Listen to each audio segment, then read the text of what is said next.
Tapos sabi mo, okay na kayo. Tapos sabi ng friend mo, nakita ko yung ex mo. May kasama. Pwede ba? Tapos na kami ha. Okay na. Nakamove on na ako, di ba? Stop talking about it. Nakamove on na ba talaga? Try to show the world na okay ako kahit alam mo hindi ka okay kasi energetically it's there. The biggest hack if you wanna change your life, change your friends. Change your life, change your environment. That every physical pain has nothing to do with your physical world. But it started with a mental pain.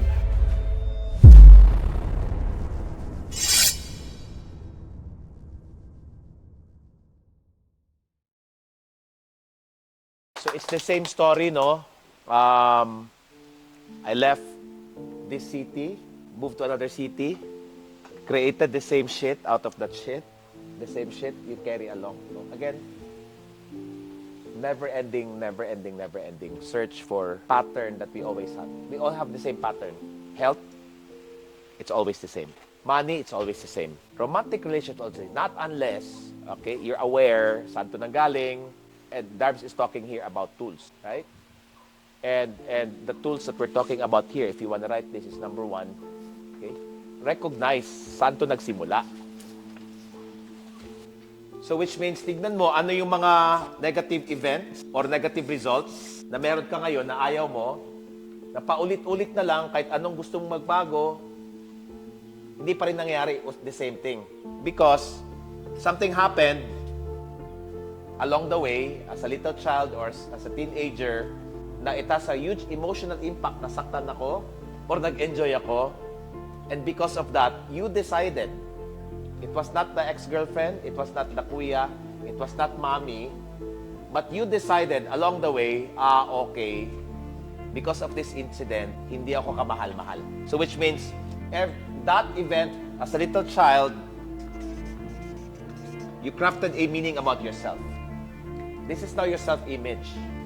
You decided along the way, eto yun, eto ako. And what tends to happen, all you do is to move around so you can collect evidence na tama ako, na hindi ako kamahal-mahal, tama ako na bad ako, tama ako na hindi ako good enough. Bakit? As human being, we want to be right about the meaning we gave ourselves. One example, okay? Maybe as a little child, sabi ng nanay mo, anak, huwag ka basta-basta magtiwala sa lalaki. Narinig niyo na yan? Right? Lahat ng lalaki ahas. So yun yung brainwashing ng nanay mo. So you entered into one room, 99 of those, guaranteed, certified, God-loving, committed, sobrang faithful, isa yung ahas. Saan ka mapunta? Sa ahas? Saan ka mapunta? 99 God-loving, so everything that you want is there, faithful, 100%. Pero may isang ahas, saan ka mapunta? Sa 99? Okay? I'll tell you to anyone. And you create a snake out of them. Kasi sinong common denominator ng tatlong nag-cheat on you? So, ibig sabihin, ikaw yung source. Because that's the meaning you gave to your life. So, negative result, negative meaning. Evidences is not negative, positive. It is my Bible truth. So, if you're asking for tool, okay, now let's identify saan to nanggaling. The first tool here is recognize saan ko na-pick up to. Now, this is very tricky because a lot of times we don't know where we pick it up. Good thing for me, I've been working only 17 years. I spoke to my mom, I spoke to my dad, I spoke to my yaya. Okay, now I know. But the first thing is, again, recognizing saan to nanggaling, saan to nagsimula. Clear? However, don't just recognize it. Number two, you need to start releasing it energetically. Which means, di ba, sino dito, no, galing ka sa hindi magandang relationship, tapos naka-move on ka na, tapos sabi mo okay na kayo, tapos sabi ng friend mo, nakita ko yung ex mo, may kasama. Pwede ba? Tapos na kami ha, okay na, naka-move on na ako, di ba? Stop talking about it. Naka-move on na ba talaga? Energetically, it's still there. Because it was not released. Akala mo lang, pero hindi pala. That's a second tool. Then we now start to reframe. You reframe it in such a way, naging strong ako. Kaso lang, maybe the reason why it's still a pattern, or maybe an opposite pattern, as a revenge, parang may alam ako, no? Wala. Anyway.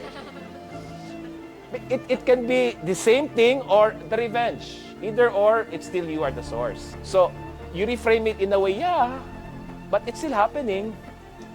Maybe it's effective in business, but in friends, we don't know. But it's really you taking a look at on how you can now release it energetically. So at least tonight you have something to release. And when say energetically, it's verbal. So if you need to yell and say, we'll give you permission to do that. Physically, tagdalawa na lang kayo, basta hampas-hampasin mo na lang yung pillow na yan, let's do it there. Just like, para tapos na. And emotionally, if you need to cry about it, because there are a lot of breakups na hindi mo dinaanan yung sama ng loob because, siya lang yan, tignan mo ako.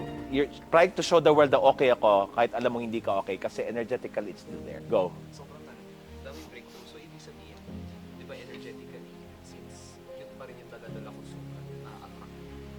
So, ibig sabihin, yung tao ba yung na-attract mo, tapos parang pag napalitan mo siya habang nasa relationship, yung tao ba yung na-attract na gagawin yun sa akin? Kahit hindi niya gagawin, hahanapan ng paraan na gawin niya sa'yo. Clear? Because the common denominator is me. That's number 3. It has to be reframed in a way, okay, that has to happen because then you now start to create a new meaning. Na hindi, mahal-mahal ako. Now, what you need to do is to start to hang around in an environment where it supports the new meaning. Kasi I'm scared ha, you now created a new meaning here, tapos uuwi ka sa bahay na or sa office, or sa work environment na ang ina-amplify doon, yun pa rin dati mong buhay. It's really scary. That's why the biggest hack, if you want to change your life, change your friends. Change your life, change your environment. Because you need to start collecting evidence, okay. Like your success, one success, up until, wow, 4 figures na ako, wow, 5 figures, wow, 6 figures, wow, 8 figures, wow, 9 figures. But it did not happen 9 figures at a way, tama? But one evidence after an evidence. Now you put that in, if it's a romantic relationship, now, okay, kamahal-mahal ako. Clear? So you can be right about your new meaning. Once you collect enough evidence and be in a circle wherein it supports your new meaning, matik yung result tsaka event mo, mangyayari ng kusa. Pero bawat sa na-realize so, one,